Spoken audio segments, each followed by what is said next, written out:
So let us go talk with Vivian. Go in peace, Herald of our Master. What's up?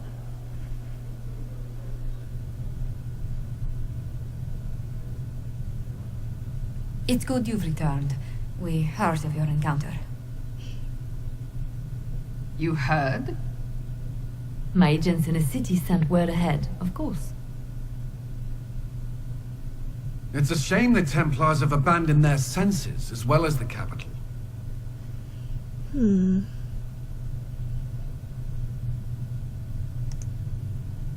At least we know how to approach the mages and Templars now. Do we? Lord Seeker Lucius is not the man I remember. True, he has taken the orders somewhere, but to do what? My reports have been very odd. We must look into it. I'm certain not everyone in the Order will support the Lord Seeker. Or the Herald could simply go to meet the mages in Redcliffe instead. You think the Mage Rebellion is more united? It could be 10 times worse. Or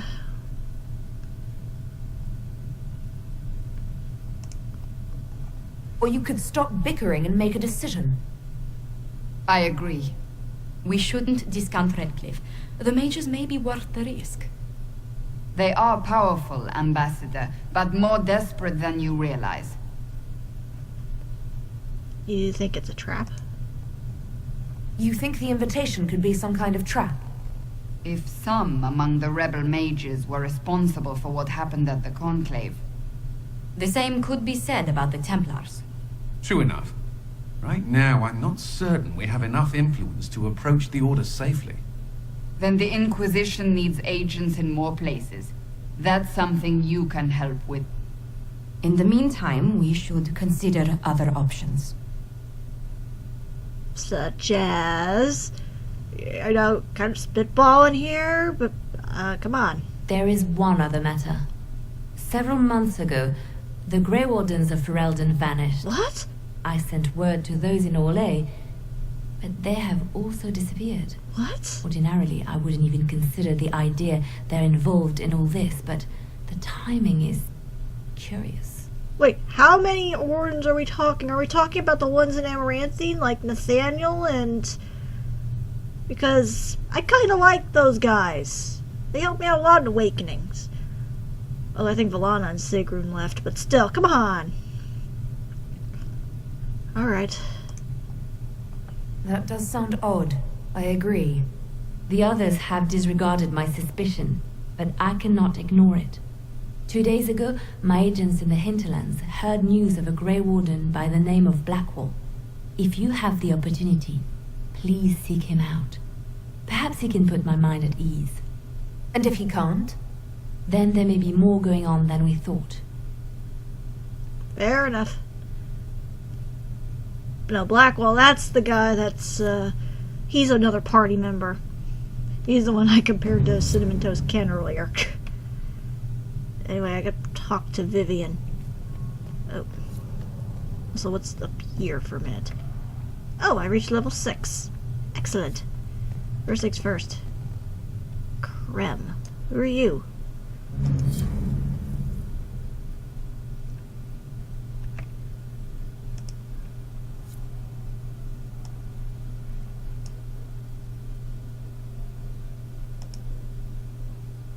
Excuse me. I've got a message for the Inquisition, but I'm having a hard time getting anyone to talk to me.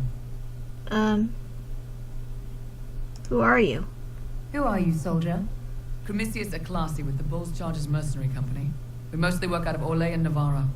We've got word of some Tevinter mercenaries gathering out on the Storm Coast. My company commander, Iron Bull, offers the information free of charge. If you'd like to see what the Bulls Chargers can do for the Inquisition, meet us there and watch us work. I look forward to meeting this Iron Bull. We're the best you'll find. Come to the Storm Coast and you can see us in action. But no, that's another party member. The Iron Bull. That's the Canary guy that's voiced by Freddie Prinze Jr. of all people. And who has probably one of the funniest romance cutscenes in the entire game, I might add. With passion and breath does the darkness creep.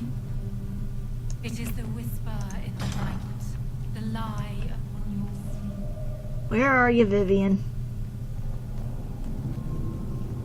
Is she actually hanging out down here? I think this is the jail cells. Yeah, I didn't think so. I can't open those. I'm not a thief or a rogue.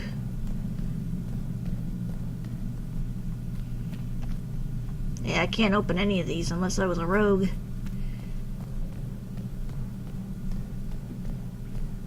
I doubt there's much in there anyway.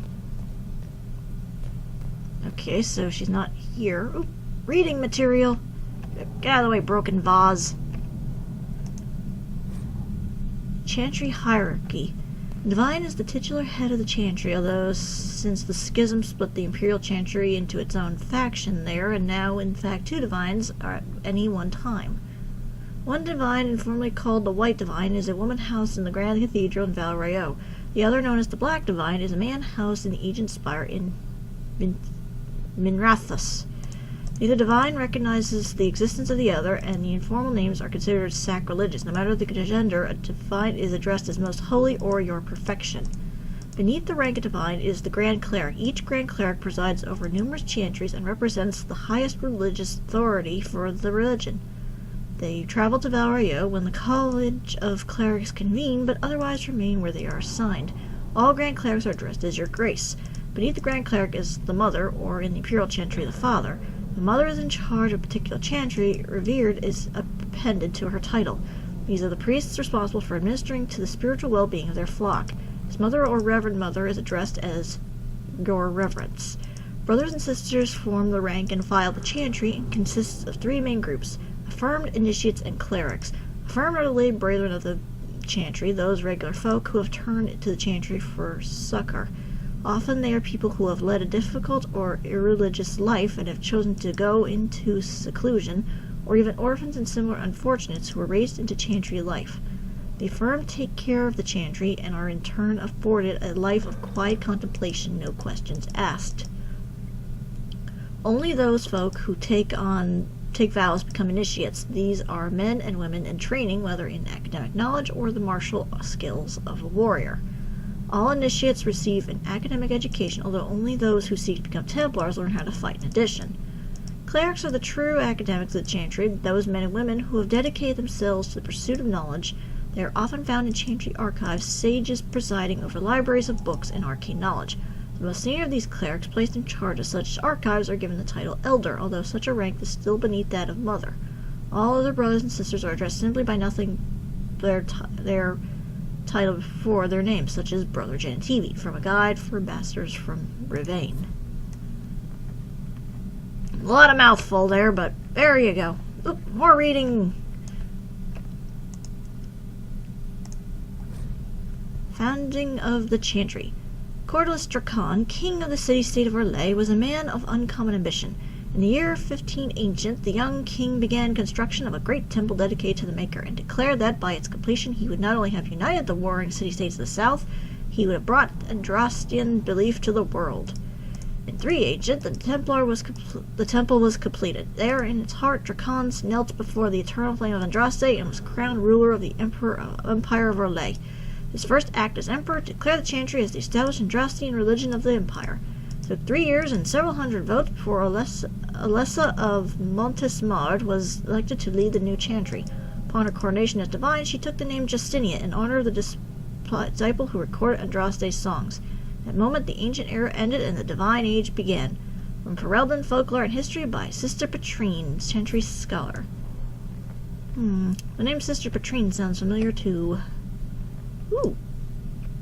What's in here? I got a bow. Nobody uses a bow. At least not that I know of yet. Oops. Wrong way.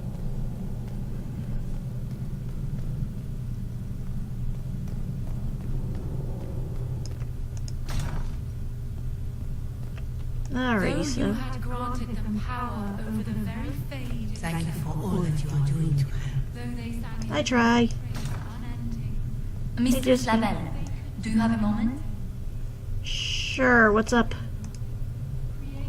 Did you need something, Ambassador? Yes. Well, not precisely, but I should like to know if anyone here has treated you unkindly, Herald, for being an elf. Nothing I can't handle. I can deal with a few whispers and sideways looks. I shall speak with the staff regarding such conduct. If we're to convince the world that Andraste's herald is an elf, the Inquisition must give you its utmost support. Stories of wild Dalish elves have grown even more outrageous as people learn of you.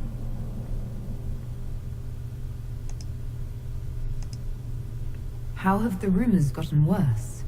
I would prefer not to repeat them. Give me something. Stealing children, selling peasants to slavers, burning down villages, using infants for blood magic. Those are the stories about your fellow Dalish. I won't repeat what they've said about you. Isn't the magic just as much a problem as my ears? It depends which way the wind is blowing. Magic is meant to serve man, the chant teaches. Close the breach, and we can claim that is why Andraste chose you. Hopefully it will be enough to replace this gossip about the Dalish. Why not claim the Dalish can steal your breath or turn into dragons while they're at it? Now that I've said that out loud, someone probably has. Very likely. I will see what the Inquisition can do to contain the slander.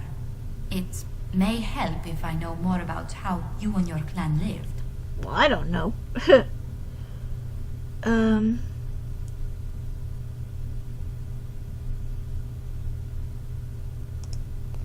Getting up before dawn to fish, constantly mending wagons and tents, spending days on the hunt. I still can't believe city dwellers have food delivered straight to their doorsteps. Really? I never considered it extraordinary. Haven is so far away from home. You must miss the people of your clan.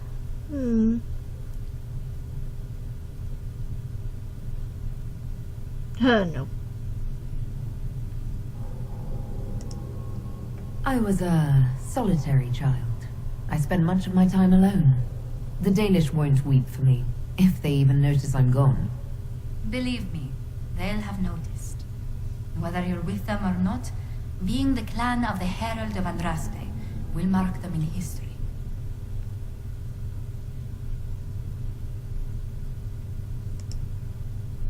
Elves and fame tend to go poorly together. I hope my clan doesn't suffer for it. We can make inquiries as to how they fare if it worries you. Perhaps the Inquisition could lend a hand. Anything else to say? What may I do for you? What do the people make of us? Despite our fame, we're low on steadfast allies. We must aim for more. Fair enough. Any visiting dignitaries I should watch out for? None in particular. Our guests are well pleased with what they've seen. Thank you. Okay, bye. Anyway, where's Vivian? Did I pass by her and didn't even notice?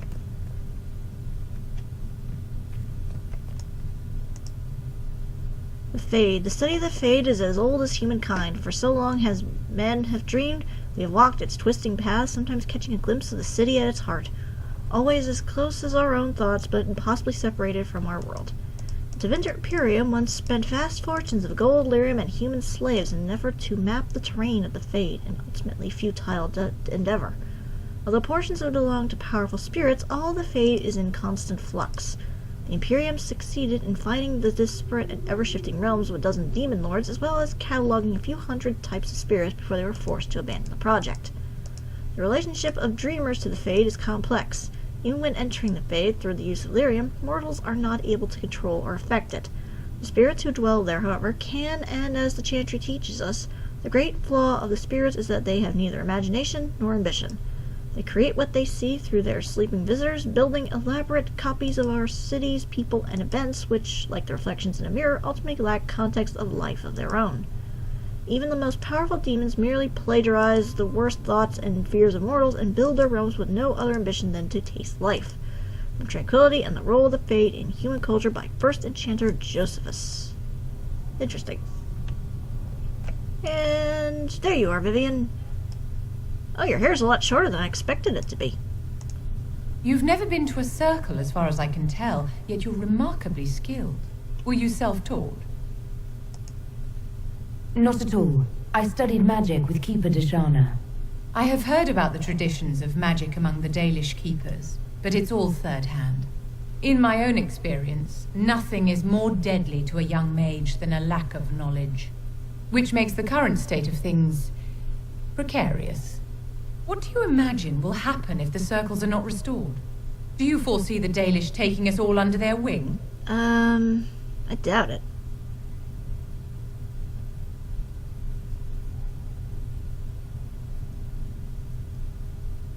This chaos harms everyone. The war benefits no one. It must end, and order must be restored. If only the rebels saw things so clearly. Justinia's death has shattered the balance of power in Thedas. If it is not restored quickly, countless lives will be lost. Mages, Templars, innocent people of all kinds now look to the Inquisition to decide their fate. I'll try not to let them down. Failure is a luxury we cannot afford, my dear. For almost 1,000 years, the world believed it was in the hands of the Maker. And now many believe you are the agent of his will. Whatever the truth is, that belief gives you power.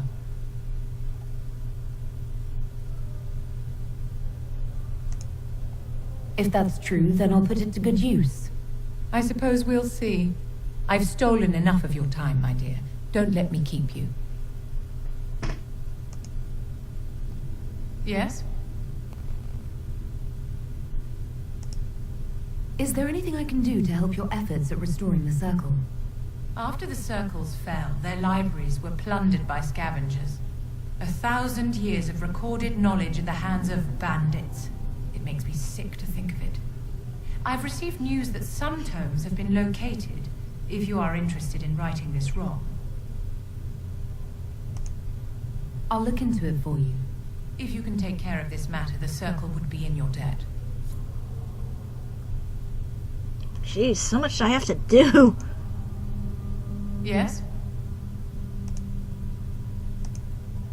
I wanted to ask you about the Circle of Magi. Of course. What do you wish to know?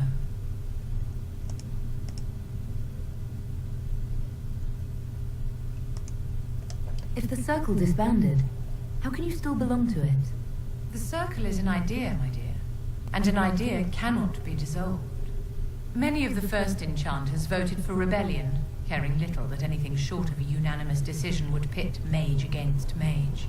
Rather than dissolving it, Grand Enchanter Fiona's vote split the circle in two. The rebels follow her, the loyalists follow me. Huh. That's not how I saw it in Asunder, but okay, that makes sense.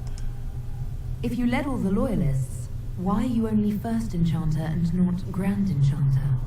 Grand Enchanters are elected, and since there are no First Enchanters besides myself, no vote can be held.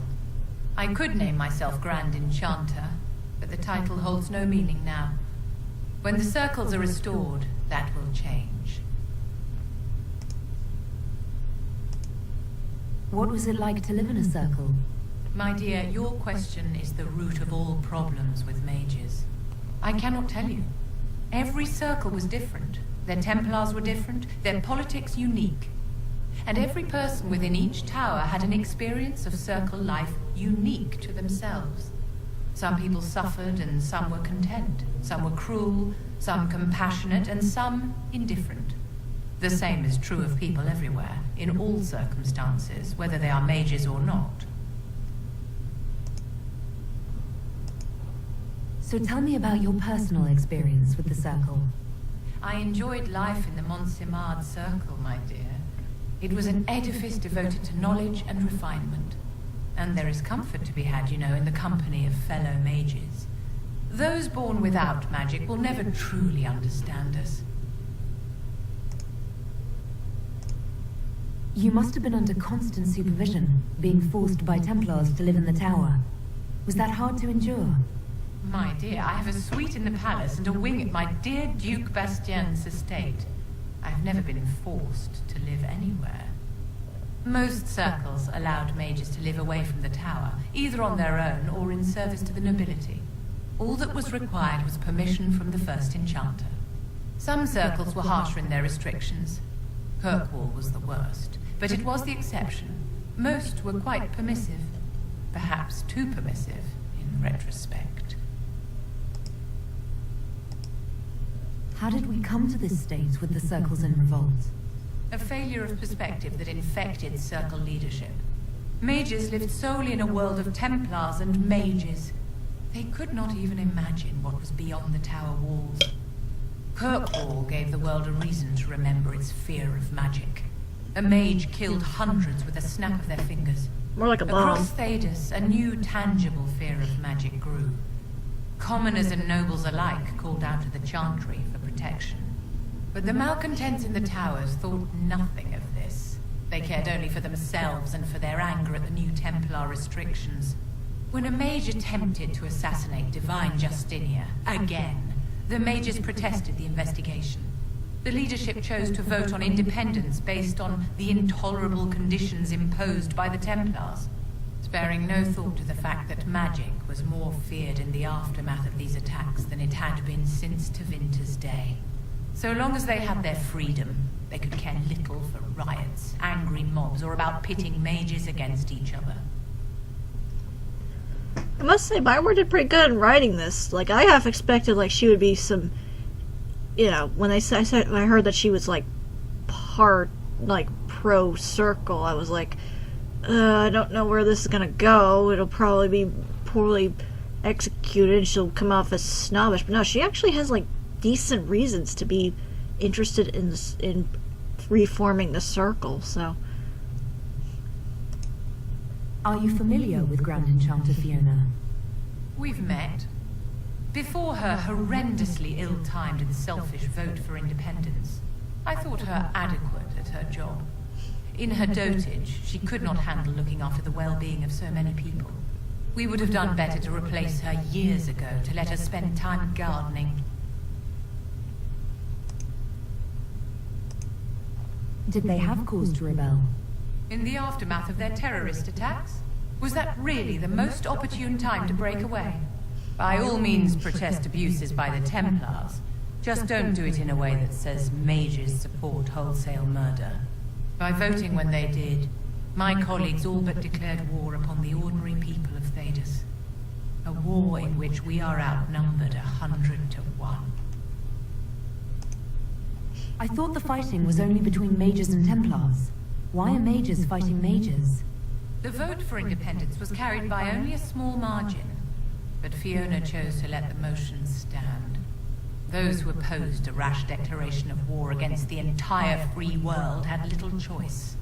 By breaking from the Chantry when they did, the rebels declared themselves in support of mass murder. Anyone who did not wish to support terrorism and the slaughter of innocents was forced to take arms against the rebels.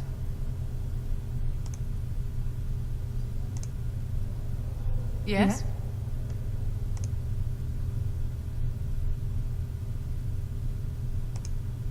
I'd like to know more about you, Madame Vivienne. Whatever would you like to know? Your accent's not Orlesian. Where exactly are you from? I am from the Circle, my dear. One's country of origin rarely matters there. But if you must know, I was born in Wycombe in the Free Marches. I was sent to the Ostwick Circle, but I transferred to Monsignor while still an apprentice.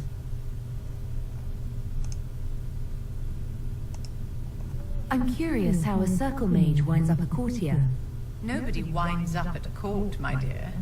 It takes a great deal of effort to arrive there. I caught the eye of Duke Bastien de Ghislaine, an advantageous connection that opened many doors. When the position of Enchanter to the Imperial Court became vacant, I was able to secure it. You're married to the Duke de Ghislaine. Of course not, my dear. Don't be ridiculous.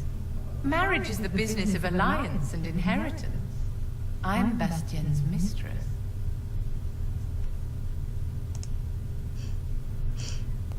What duties does a court enchanter have? I am tasked with providing assistance to the Empress on arcane matters. Most of my predecessors restricted this to lighting lamps and doing parlor tricks. In such troubled times as these, however, I provide political advice to Her Majesty on the subject of the Mage Rebellion. Anything else? Yes? No, doesn't look it. Okay. Well, that's all from there.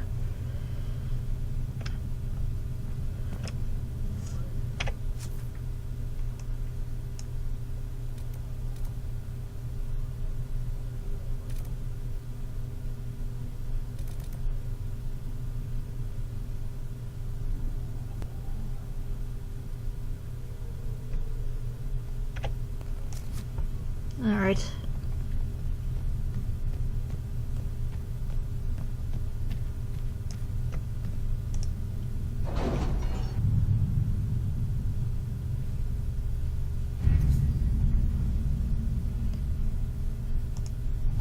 I still need to go back to Orlais and do that one quest, but... Have you had any trouble with them? Not at all. I will inform you if that changes.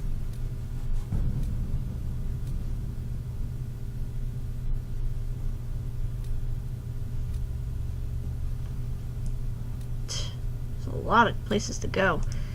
Hang on.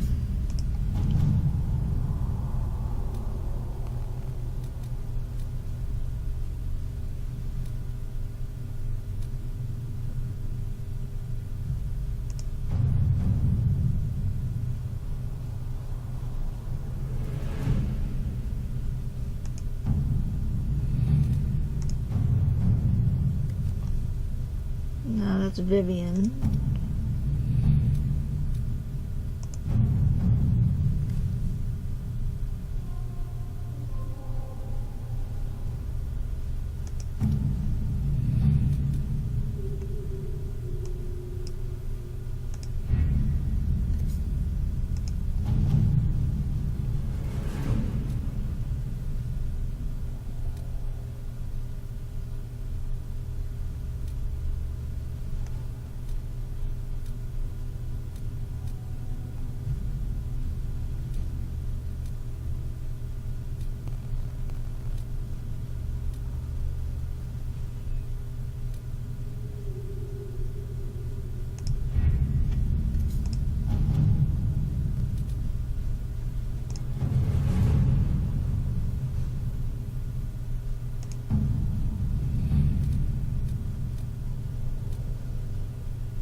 Hang on a minute.